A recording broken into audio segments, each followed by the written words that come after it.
Olá, meus irmãos, meus amigos, a paz do Senhor Jesus. Estamos começando mais um dia, mais uma aula da Escola Bíblica Dominical. Dessa vez, como sempre, com o pastor e professor Isidro.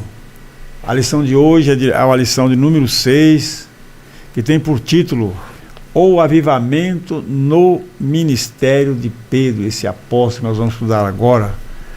Daqui a pouco o pastor Isidro estará ministrando esse trabalho. Nós estamos falando diretamente da Igreja Evangélica Assembleia de Deus de Brasília, área especial número 8, setor D, Taguatinga Sul, que tem como pastor-presidente o pastor Osival Pereira Xavier. Então, nesse momento, já passo a palavra para o ministrante, o pastor e professor Isidro. Saúde os irmãos com a paz do Senhor Jesus, é um prazer. Vamos fazer uma oração e iniciar a nossa aula, Pai? Pedimos a tua bênção, a tua direção, maravilha. A tua graça na ministração desta aula. Usa-se o tema desta lição, o assunto, para edificar, consolar, nos instruir. No nome de Jesus é que nós oramos. Amém. Muito bem, minhas irmãs, meus irmãos. A leitura bíblica, Silas? Hoje está em Atos, capítulo 2, não é isso? Isso, perfeitamente. Atos 2, capítulo 2, 14 a 24, 14 a 24. E o texto áureo se encontra em Atos 2,14, que diz, conforme está em tela: Pedro, porém, pondo-se em pé com os 11, levantou a voz e disse-lhes: Varões judeus e todos os que habitais em Jerusalém, seja-vos isto notório e escutai as minhas palavras. A verdade prática diz o seguinte: a vida de um crente pode ser comparada entre o antes e o depois de um avivamento, antes e depois, Maravilha. Agora passemos para a leitura bíblica em classe, propriamente dita, conforme está em tela, Aí vai, versículo 14 diz: Pedro, porém, pondo-se em pé com os 11, levantou a voz e disse-lhes: Varões judeus e todos os que habitais em Jerusalém, seja-vos isto notório e escutai as minhas palavras. Estes homens não estão embriagados como vós pensais, sendo esta a terceira hora do dia. Mas isto é o que foi dito pelo profeta Joel. 17.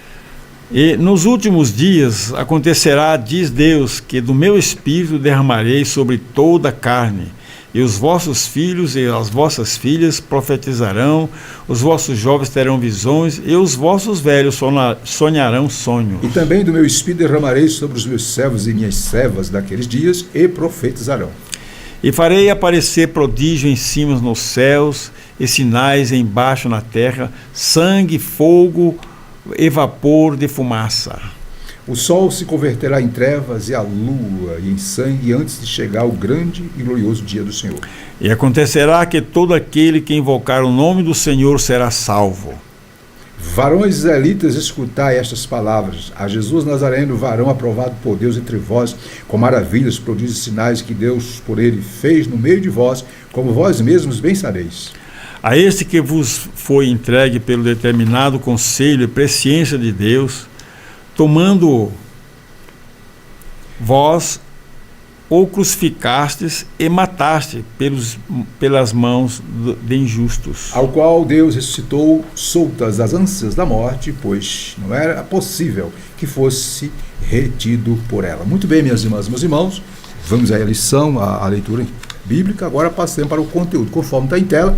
Conteúdo da lição: primeiro, Pentecoste, Pedro antes do Pentecostes; 2, Pedro após o Pentecoste; e terceiro tópico, a igreja de hoje e o avivamento do Pentecostes. Silas, qual é o objetivo da lição, Silas? O objetivo da lição diz o seguinte: primeiro, destacar as características do apóstolo Pedro antes da experiência do Pentecostes. Segundo, compreender o impacto do batismo no Espírito Santo no caráter do apóstolo Pedro. Terceiro, ressaltar a importância do avivamento espiritual para a igreja dos dias atuais mediante a experiência do batismo no Espírito Santo. Maravilha, minhas irmãs e meus irmãos. Agora passemos para a introdução da lição, conforme está em tela, está a introdução, que está de azul, Silas? Nessa lição veremos o protagonismo do apóstolo Pedro, um dos mais destacados discípulos de Jesus Cristo, em 2 momentos de sua vida. Primeiro, antes de ser batizado no Espírito Santo, e segundo, depois do Pentecostes. Professor Silas, e aí? O que o senhor acha da introdução? Pastor, para destacar essa lição, é o comportamento de Pedro desde a sua chamada até o dia do Pentecostes, a variação que ele teve durante o ministério de Jesus, né? Assim, não vou dizer uma estabilidade, né? Certo. Mas é assim, um pouco afoito, né? Assim, no seu conversar, observando o seu comportamento no mistério de Jesus. Então, as suas perguntas e respostas, muito audacioso, impossível, né? Até, às vezes, parecia assim um pouco medroso, mas foi também corajoso. Ele conseguiu andar até sobre as águas, né? Que os outros, se for mesmo. Ele era ousado. É ousado mesmo. Direcionou, mas depois de tudo isso, direcionou a sua atitude em prol do Evangelho, depois que foi batizado, né? Uma benção. Minhas irmãs e meus irmãos, eu quero trazer mais luz sobre a introdução. Observe, na lição passada, a 5, nós vimos que o que fez toda a diferença no ministério da igreja primitiva foi o revestimento do Espírito Santo no dia de Pentecostes, conforme vimos, Atos 2. Não é? Hoje, iremos destacar de forma especial a pessoa do apóstolo Pedro, demonstrando o antes e o depois. Dito isso, vamos lá para o tópico 1, que vai falar do Pedro antes do Pentecostes, conforme está em tela, vejamos. Está aí, ó. As duas atitudes de Pedro. Vamos ler. Aí, em Mateus 16, 17, diz que Jesus interrogou os seus discípulos: quem diz os homens ser o filho do homem? E eles disseram, uns João Batista, outros Elias e outros Jeremias, ou um dos profetas. E vós, quem dizeis que eu sou? E Simão Pedro, respondendo, disse, destacando de azul, olha, tu és o Cristo, o Filho de Deus vivo? Jesus disse, bem-aventurado és tu, Simão Bar-Jonas, porque não foi a carne e sangue que tu revelou, mas meu Pai que está nos céus. Pedro se sentiu gratificado, até mesmo lisonjeado com a resposta de Jesus, e a seu respeito diante dos outros discípulos. Aí vem Mateus 16, 21, Jesus disse que vai para Jerusalém, padecerá nas mãos dos religiosos e será morto, mas ressuscitará ao terceiro dia. Pedro retrucou, Senhor, tem compaixão de ti, de modo nenhum te acontecerá isso. Jesus o repreendeu, para trás de mim, Satanás. Ficou bem claro aí, ó, que me serve de escândalo, porque não compreende as coisas que são de Deus, mas só as que são do homem. Mateus 16, 23. Fechando, como deve ter sido desconfortável para Pedro ouvir uma pesada reprimenda após uma palavra de elogio. E aí, Cira?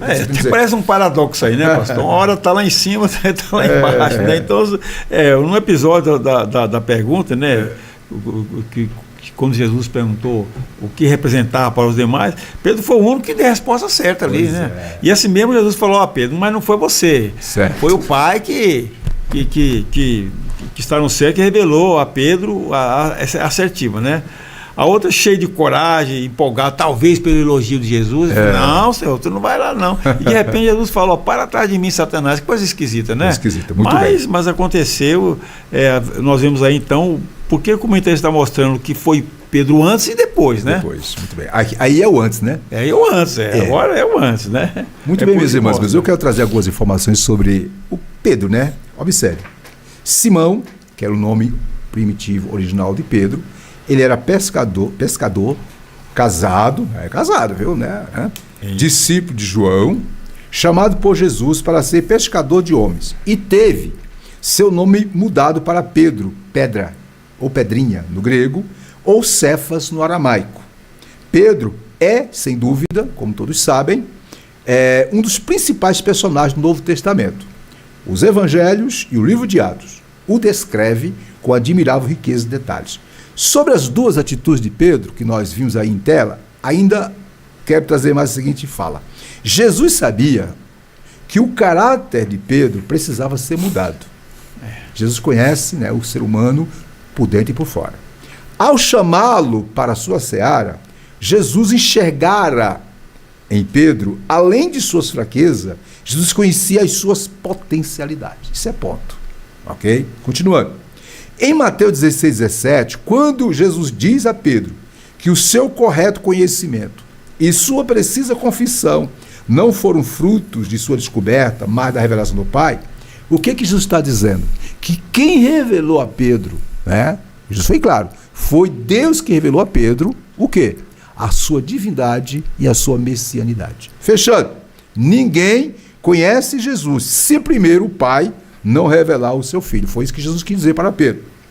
O correto entendimento espiritual acerca de Jesus não é resultado de pesquisa humana, mas da revelação divina. É o próprio Pai que nos apresenta o seu Filho. Foi isso que Jesus disse para Pedro. Não foi a carne e o sangue que tu revelou, mas foi meu Pai. Muito bem, dito isso, né? Vamos continuar ainda sobre o próximo ponto, que é Pedro nega Jesus 3 vezes. Está em tela, vejamos. Se eu pode lembrar mais. Vamos lá então. Pedro nega Jesus 3 vezes. Pedro, em Mateus 26, 21, 5, assim, afirmou que jamais negaria o Senhor Jesus, o Senhor. E Jesus disse que ele o negaria 3 vezes. A primeira vez negou diante de uma criada. A segunda diante de outra criada que dissera que o vira com Jesus.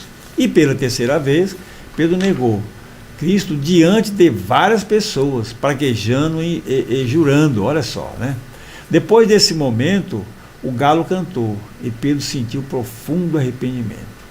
Aí de azul tem lá, o Senhor não o desprezou. Quando ressuscitou, o anjo disse às mulheres que fosse dar as boas notícias aos discípulos e o nome de Pedro foi destacado. Então devemos ter cuidado de não destacar pessoas por causa de alguma falha, pois Deus pode restaurar espiritualmente o fraco. Muito bem, sim. As suas observações sobre esse ponto. Pedro, pastor, do jeito que Pedro se comportou entre os discípulos de Jesus, jamais pensaria ele negando Jesus, né? Jamais pensaria, mas ele está tão apegado, tá, elogio, tal, pega Jesus. Então, cadê aquele Pedro corajoso, aquele Pedro audacioso, impetuoso, né? Agora, numa atitude tímida, né, pastor, nega Jesus. Importante é que depois se sentiu, digamos assim, arrasado, profundamente triste, né?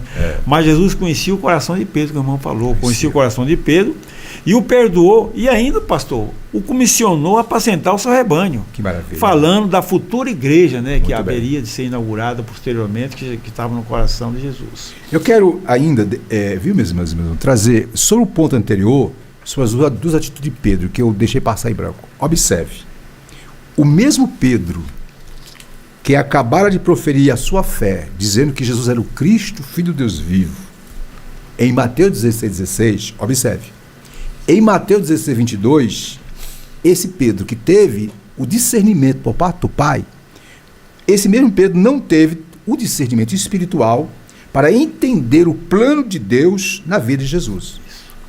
Olha só, Pedro, antes do Pentecoste, vai de um extremo ao outro. No instante, recebe revelação de Deus. No outro, é usado por Satanás. No momento, afirma ser Jesus o Cristo e o Filho de Deus.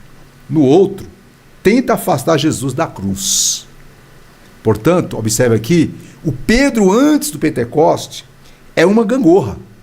Pedro, a sua personalidade, é uma gangorra que vai da fé à incredulidade, da afirmação mais fiel à tentação mais vil. Pedro, portanto, era inconstante. Agora tem um detalhe, minhas irmãs, mesmo com todas essas falhas de personalidade, Jesus não desistiu dele. Quer dizer para os irmãos que esse é o Deus que nós servimos, não desiste de nós. E aí, continuando, observe que em Mateus 16, 23, um detalhe, quando Jesus diz, para trás de mim, Satanás, Jesus não dirigiu-se a Pedro. Jesus enxergou que por trás das palavras de Pedro, quem estava inspirando Satanás. Em outras palavras, Jesus quis dizer o seguinte, que o discurso, o ardil de Satanás, Jesus discerniu o ardil de Satanás por trás das palavras de Pedro, com uma de suas estratégias para impedir a sua morte na cruz. Pedro não era Satanás, mas o Satanás estava usando a boca de Pedro para, obviamente, impedir que Jesus fosse à cruz. Dito isso, aí o ponto que nós lemos, que é o ponto 2, que vai falar sobre Pedro nega 3 vezes, ainda eu tenho uma observação, que é importante. Isso aqui é para jogar mais luz no que está na revista. Observe. Em Lucas, na revista não está citando, viu, Ciro? Mas em Lucas 22, 34, Jesus disse a Pedro, disse o Senhor a Simão, Simão, Simão, eis que Satanás vos pediu para vos cirandar como trigo. Olha o detalhe, minhas irmãs e meus irmãos. Mas eu, diz Jesus, roguei por ti para que a tua fé não desfaleça. E tu, Simão, quando te converteres, confirma teus. Isso foi antes de Pedro negar Jesus 3 vezes. Então, Pedro foi alertado. Pedro foi orientado, mas ele deixou-se levar. É tanto, irmãos, observe que depois de dizer isso para Pedro, Pedro disse: Senhor, estou pronto para ir contigo a qualquer lugar. Aí Jesus: você vai me negar 3 vezes, antes que o galho cante. E um detalhe, lá no Getsemane, em Mateus 26, 41, Pedro deu mais motivo para, infelizmente, não ter condições de enfrentar um momento difícil. Pedro, em vez de orar, lá fala que Jesus deixou eles, né, orando, e foi um lugar à parte. Quando voltou, Pedro estava dormindo, meu irmão. Aí Jesus disse o quê? Jesus disse o quê para Pedro e os demais? Vigiai e orai para que não caia em tentação. Em outras palavras, então Pedro, antes do Pentecoste, ele era uma pessoa, não é, que era volátil, ok? E aí, como todos sabem, depois que o galo cantou, Lucas 22, 61, e dá detalhe, diz lá, ó, e depois que o galo cantou, diz lá, e virando-se, o Senhor olhou para Pedro. Olha o olhar de misericórdia aí. Como se eu não disse que você ia me trair, ou ia me negar, desculpe. Olhou para Pedro e Pedro lembrou-se da palavra do Senhor, como lhe tinham dito. Aí, antes que o galo cante, 3 vezes me negará. E aí Pedro arrependeu-se, chorou amargamente. Querido, vamos fechar esse ponto. Eu quero fechar esse ponto dizendo o seguinte: minhas irmãs, meus irmãos, escute, Jesus não desiste dos seus. Quando Jesus ressuscitou, o anjo disse para Maria, vai, diz ao meu discípulo e a Pedro. Olha a preocupação de Jesus para com Pedro. Jesus é o pastor que procura a ovelha perdida. Ele vai ao encontro daqueles que caíram para restaurá-lo. Provérbios 28, 13 diz que o que encobre as suas transgressões nunca prosperará, mas o que se confessa e deixa alcançará misericórdia. Então, Pedro alcançou misericórdia porque se arrependeu. E eu poderia citar aqui inúmeras referências bíblicas que falam sobre, o cuidado de Deus para com o seu. Exemplo, Salmo 145, 14 diz: o Senhor sustenta a todos que caem e levanta todos os abatidos. Ok? Nós podemos dizer aqui, lá no Salmo 37, 23, 4, também tem a palavra: os passos de um homem bom são confirmados pelo Senhor, ainda que caia, não ficará prostrado, pois o Senhor o sustém com a sua mão. E por último, Provérbios 24, 16 diz: porque 7 vezes cairá o justo, e se levantará, desde que confesse e deixe, porque assim fazendo, alcançará misericórdia. Portanto, minhas irmãs, que Deus nos ajude, minhas irmãs e meus irmãos, a saber reconhecer, como Pedro fez, os nossos erros e fraqueza, e nos dê graça para humilhar, confessar e melhorar nossa vida de comunhão com o Senhor. Ok? 1 João 9 diz que se pecarmos, se confessarmos nossos pecados, Ele é fiel e justo para nos perdoar. Dito isso, vamos para o ponto 2. Pedro agora após o Pentecoste. O que aconteceu com Pedro depois do Pentecoste? Está em tela, vejamos. Pedro batizado no Espírito Santo. Aí a coisa mudou. Tá aí, ó. Após ser batizado no Espírito Santo, Pedro tornou-se outro homem. Nós grifamos aí, ó. Devido ao espanto das pessoas, o apóstolo dos judeus levantou a voz e com eloquência falou a respeito da promessa de Deus proferida pelo profeta Joel: do meu espírito derramarei sobre toda a carne. A pregação do apóstolo Pedro teve tão grande impacto sobre os ouvintes que muitos deles, compungidos de coração, indagavam-lhe a respeito do que deveriam fazer. De vermelho, Pedro concluiu sua calorosa pregação apelando para que se arrependessem e fossem batizados em nome de Jesus Cristo para receberem o dom do Espírito Santo. Resultado, quase 3.000 almas foram salvas. Com você, Silas. Pastor, é o seguinte, ó.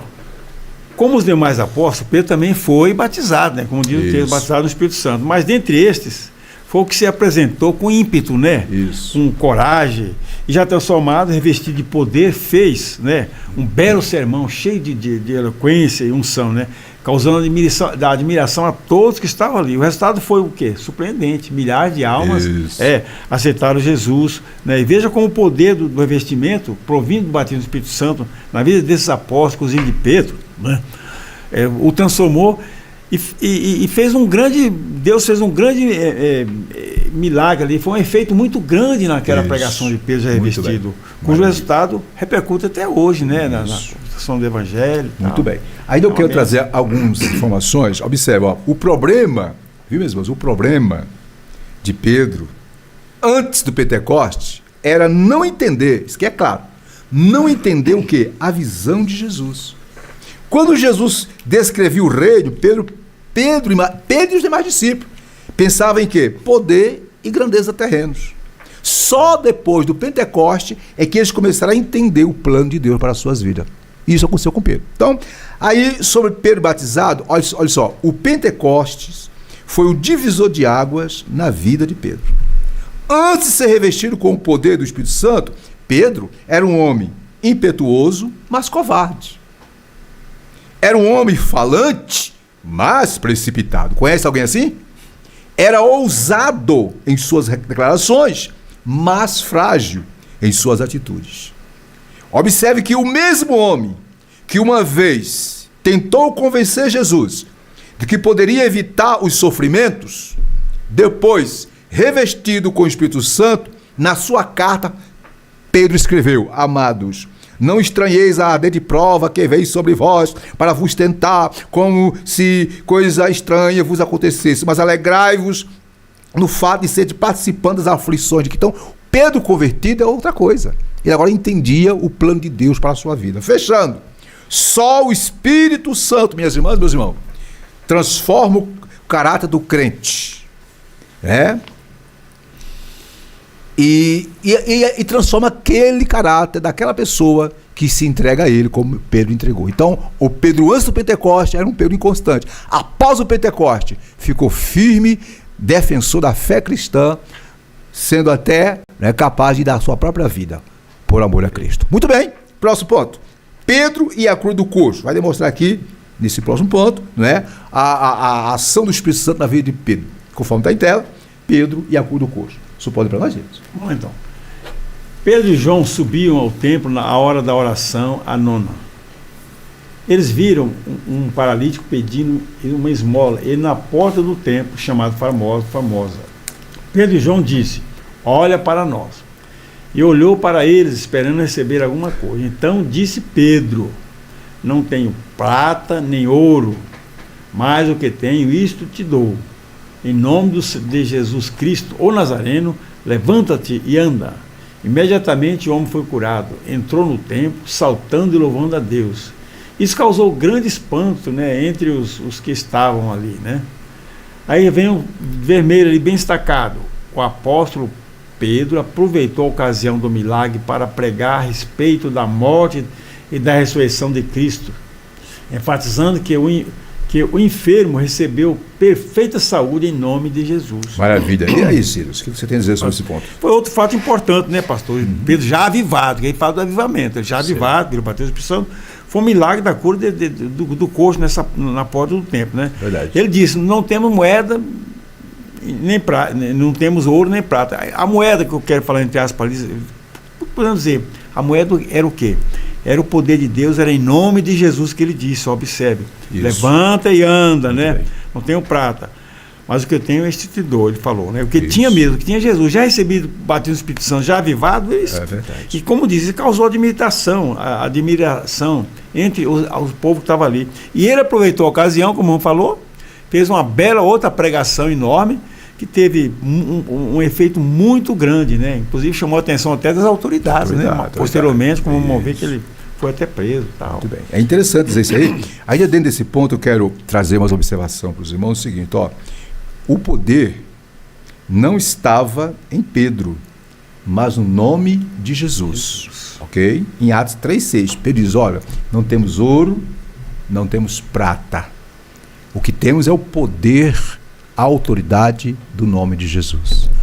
Pedro está dizendo para aquele paralítico: olha, meu amigo, olha, nós temos algo que é superior, muito superior aos recursos humanos. Ok? E eu pergunto para a irmã, para o irmão: e a igreja do século XXI? Parece que a igreja do século XXI tem muito ouro, tem prata, tem dinheiro, tem muitas posses materiais. Será que não está faltando à igreja do século XXI, aos cristãos do século XXI, tão, né, cheios de si, de conhecimento, tão cheios de ideologia, tão cheios de conceitos?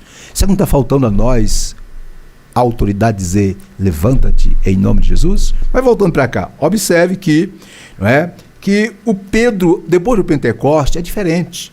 Se você pegar Atos 3, 12 a 15, você vai ver que Pedro, cheio do Espírito Santo, desafiou os judeus que ali estavam presentes e disse para eles, olha, vocês crucificaram Jesus, soltaram um criminoso e crucificaram Jesus. Olha o Pedro mudado aí, ó. O Pedro que antes tinha negado Jesus diante de uma criada, agora diante das autoridades, disseram, foi vocês mataram Jesus, né? Está em Atos 3, 12 a 15. Um detalhe aqui, ó, ele diz mais aqui, a quem vós entregaste e perante a face de Pilato negaste. Ele tá cheio do poder. Antes não podia fazer isso, porque não tinha essa graça, né?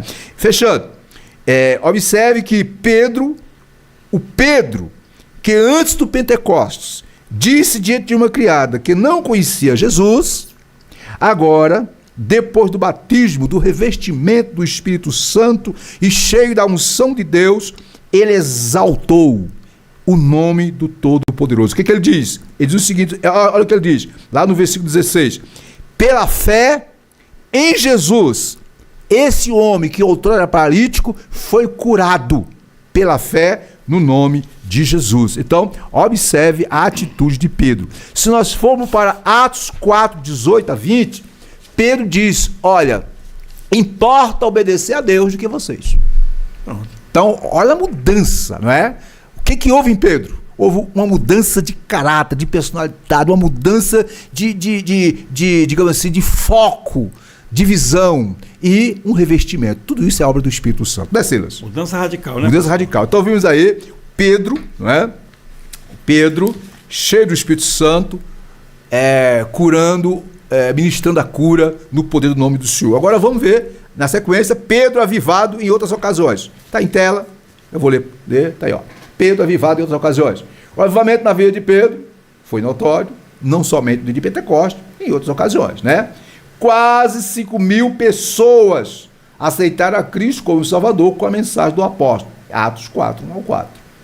Esse fato, olha só, teve repercussão junto ao Sinédrio. Que é o Sinédrio? O mesmo tribunal que sentenciou Cristo e aonde ele lá mentiu, né? Religioso dos judeus. Os apóstolos foram interrogados pelo sumo sacerdote sobre com que autoridades faziam o milagre, quando responderam com a ousadia que era em nome de Jesus Cristo, a quem os judeus crucificaram injustamente.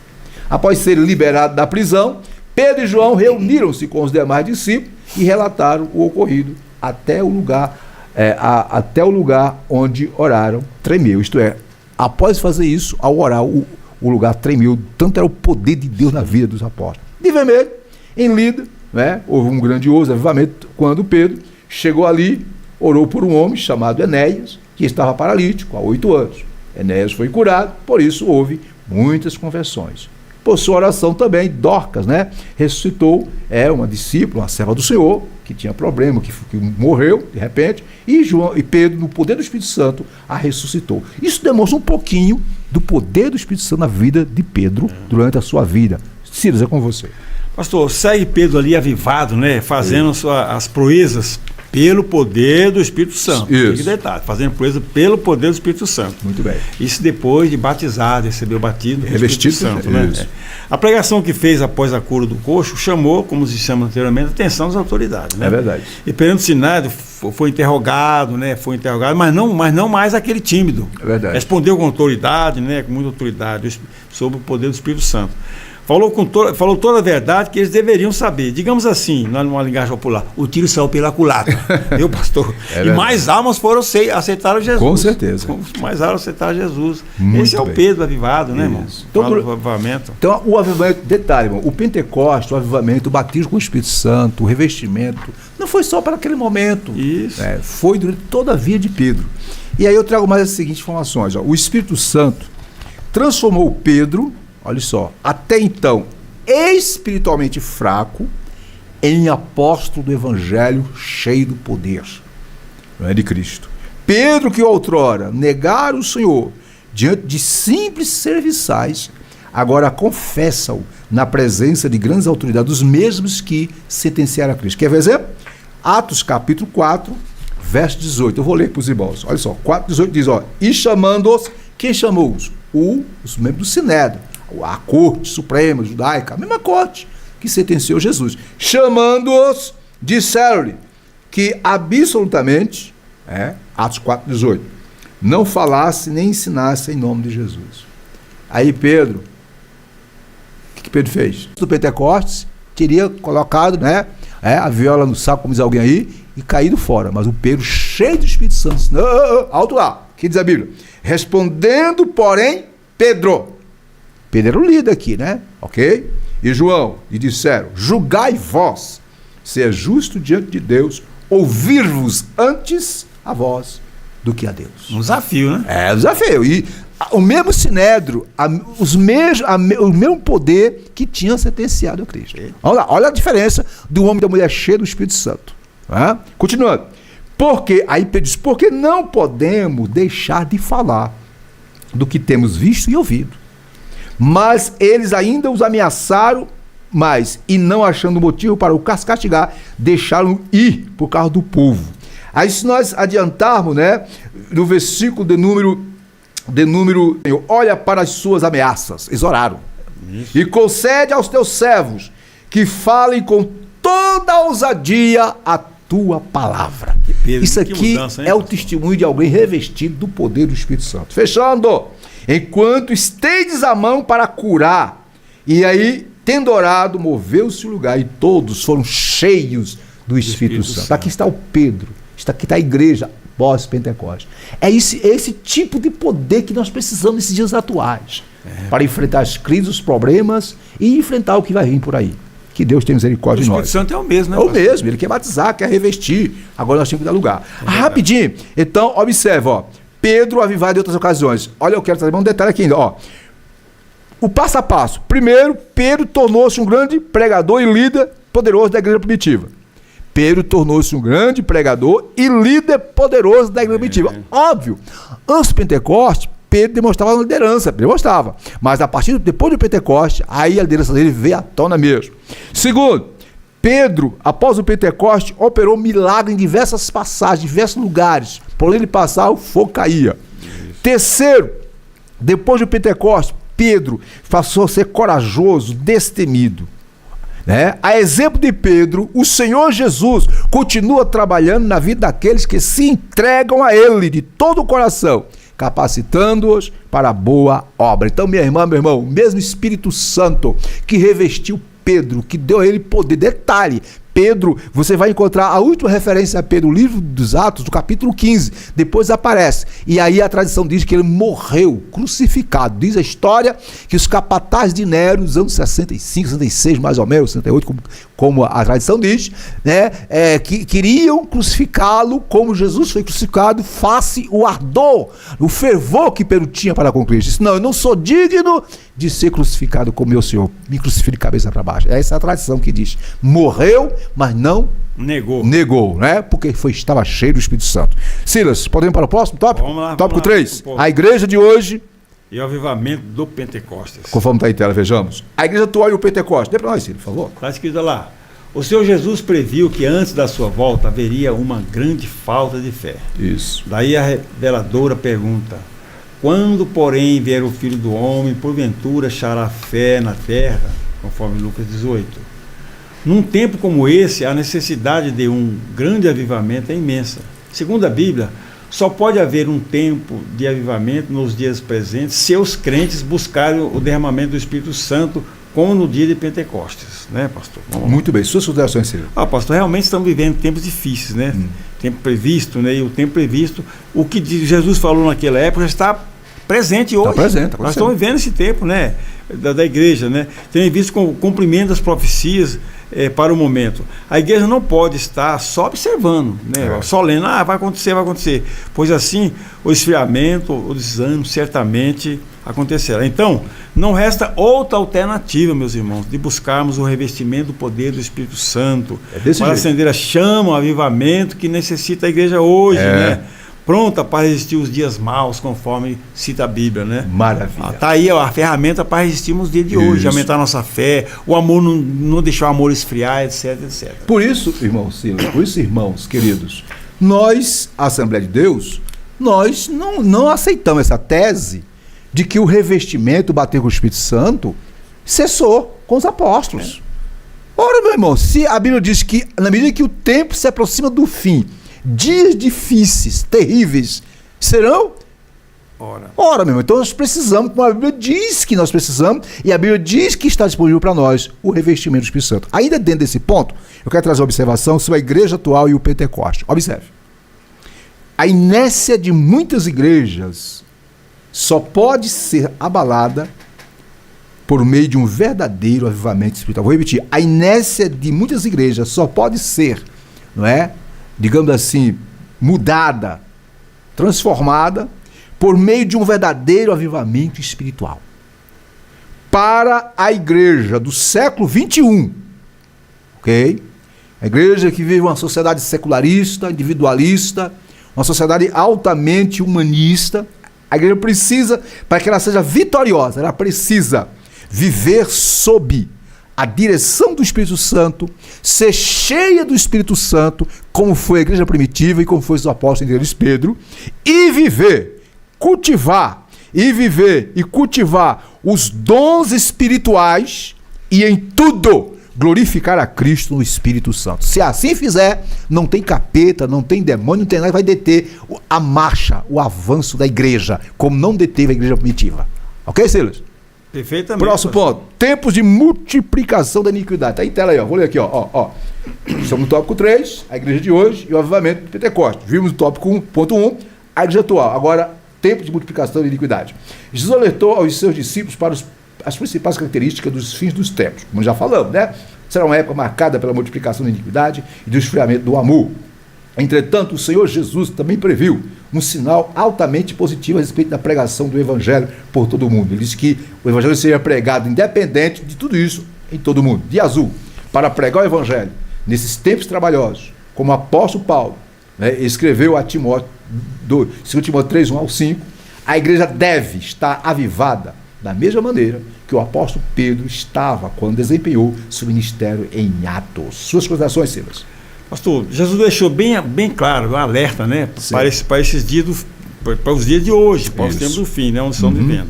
A iniquidade, o esfriamento do amor, o desânimo da própria igreja, pastor, o desânimo da própria igreja, meus irmãos, se não estiver alerta, claro, né. Agora, por outro lado, com o revestimento de poder, se buscarmos o revestimento de poder, haverá um avivamento, um despertamento, né?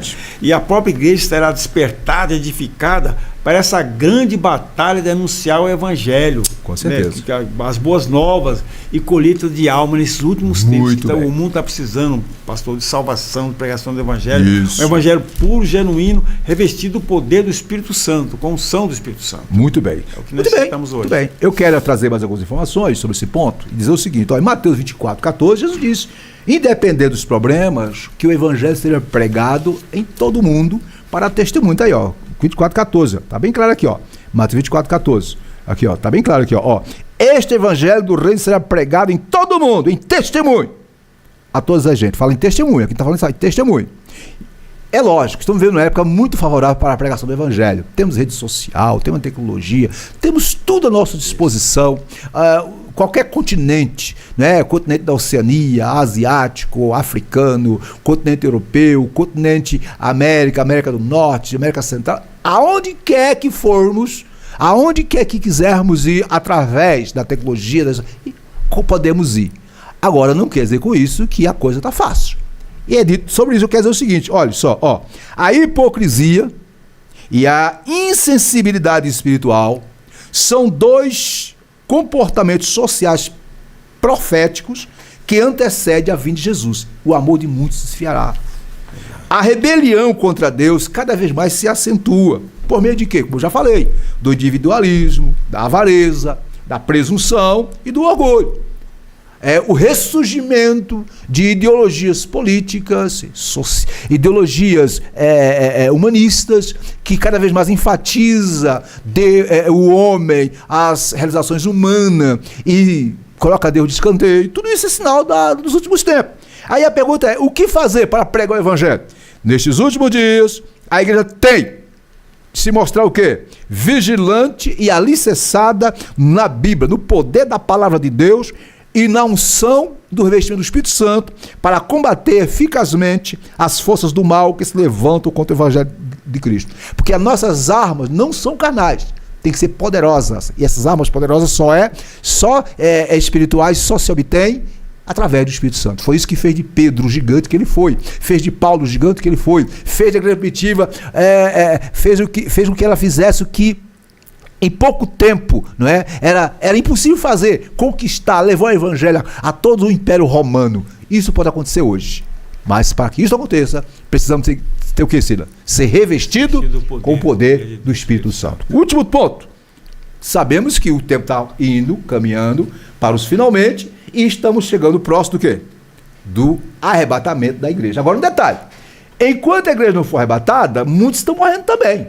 Então nós temos que pregar o evangelho para que as pessoas morram salvas. E se estiverem vivos quando for ver o arrebatamento, subam salvas, né, Silas? Sim. Vamos ler em tela? A igreja será arrebatada. A parábola das 10 virgens, mais especialmente as 5 prudentes, traz a imagem de uma igreja santa, consagrada a Deus, ungida pelo Espírito Santo. É uma virgem preparada para o noivo. É a igreja que subirá na ocasião do arrebatamento. De vermelho, como o apóstolo Pedro, que anelava pela vinda do Senhor de maneira avivada, estejamos também o quê? Avivados e preparados para ouvir o toque da trombeta por ocasião do arrebatamento da igreja. Não é isso aí, Silas? Sem dúvida. Suas considerações. Pastor, sem dúvida, a igreja do arrebatamento será uma igreja avivada, né? Uma igreja avivada em que seus membros estão prontos e preparados, né?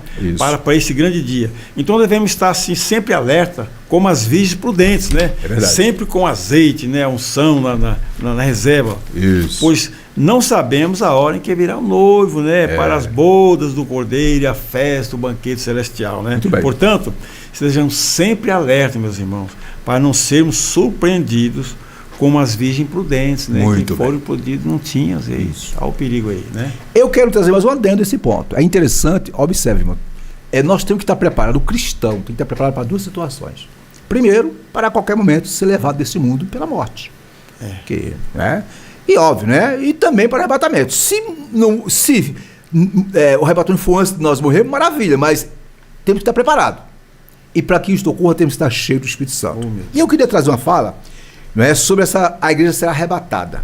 Conforme nossa declaração de fé, quando a Bíblia fala da vinda do Senhor Jesus, o assunto aparece como só evento. Mas, no seu contexto doutrinário, a vinda de Cristo tem 2 etapas distintas. A primeira é invisível para o mundo, que é o arrebatamento da igreja, conforme a primeira carta aos Tessalonicenses, capítulo 4, 16, 18. A segunda vinda de Cristo é visível, isto é, quando todo olho verá, isso no final da grande tribulação. É o que diz a nossa declaração de fé, na página 85, diz: cremos, professamos e ensinamos que a segunda vinda de Cristo é o evento a ser realizado em 2 fases. A primeira é o arrebatamento da igreja, antes da grande tribulação, que está prestes a acontecer, não é? Momento neste que os salvos vivos serão transformados, né? E arrebatados, e junto com os ressuscitados.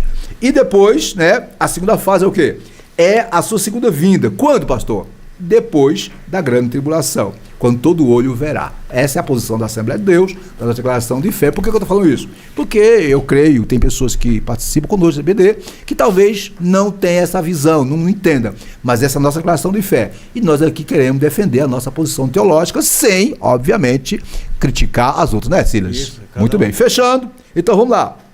É importante dizer o seguinte, que o arrebatamento da igreja é tão repentino que não haverá chance para arrependimento ou preparo de uma última hora. Então a igreja precisa pregar o evangelho, mostrar para esse mundo: Jesus está voltando, os sinais estão patentes.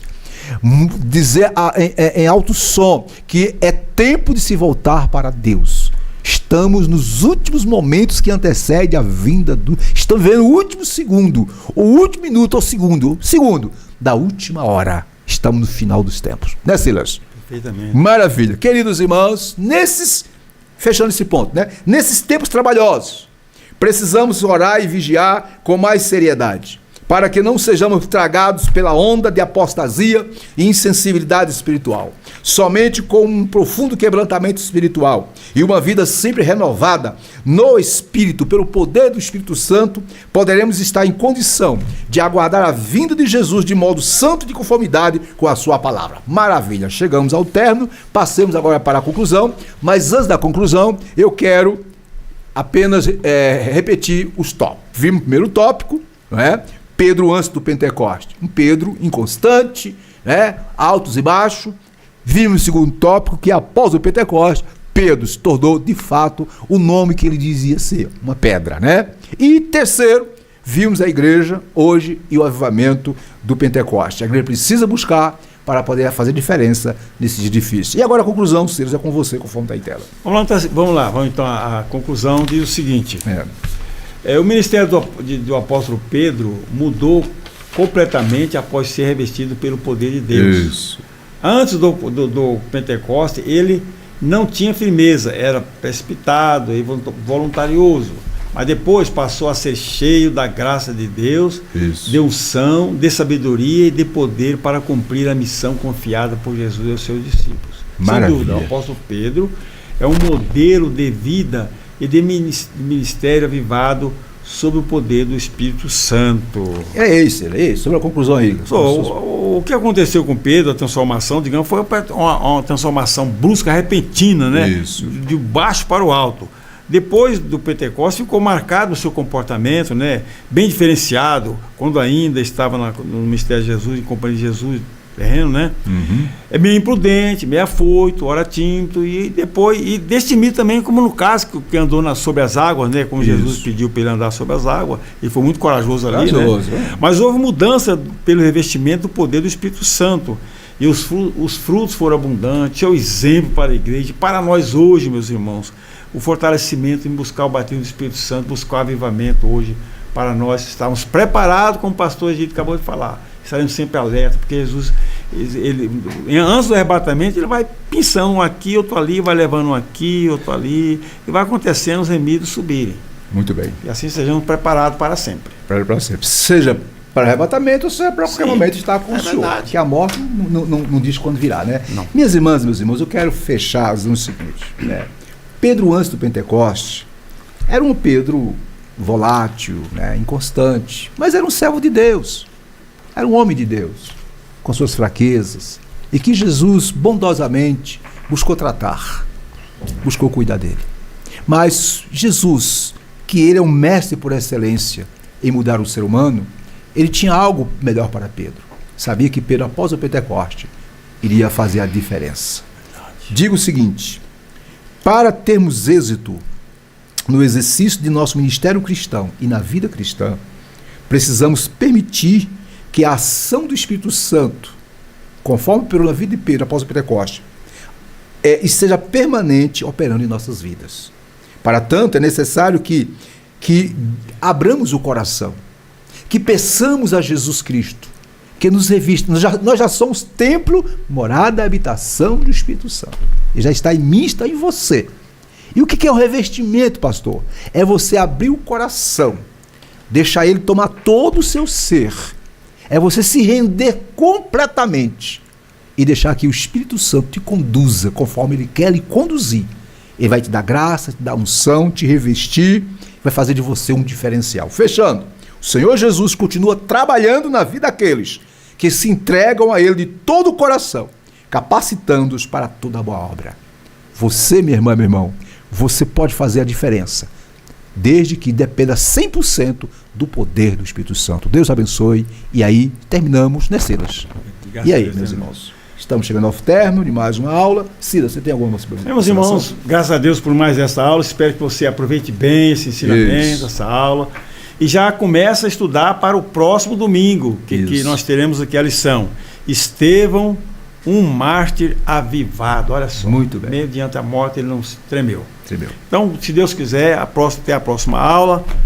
E vamos continuar alertas e preparados para a vinda de Jesus. Silas, alguém me disse, né, um irmão lá do setor 10, Samambaia, disse o seguinte, que tem muitos coordenadores de escola dominical, professores que participam assiste as nossas aulas, né? Eu quero aqui estender a todos, né, o nosso agradecimento. Aqui o nosso objetivo é trazer uma síntese, um resumo, é trazer uma fala conforme a nossa declaração de fé, conforme a nossa ADEB. O que a ADEB professa, tá? Então, Deus abençoe a todos.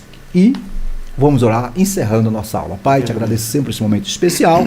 Pai, por teu Espírito Santo, usa essa lição para orientar teus filhos, instruir, guiá-los. Abençoa todos os professores de Comical, todos os irmãos que acompanham o Comical. Abençoe tua igreja como um todo. E que a graça do Senhor Jesus Cristo, o amor de Deus nosso Pai, a comunhão consoladora do Espírito Santo, seja com todos sempre. Amém.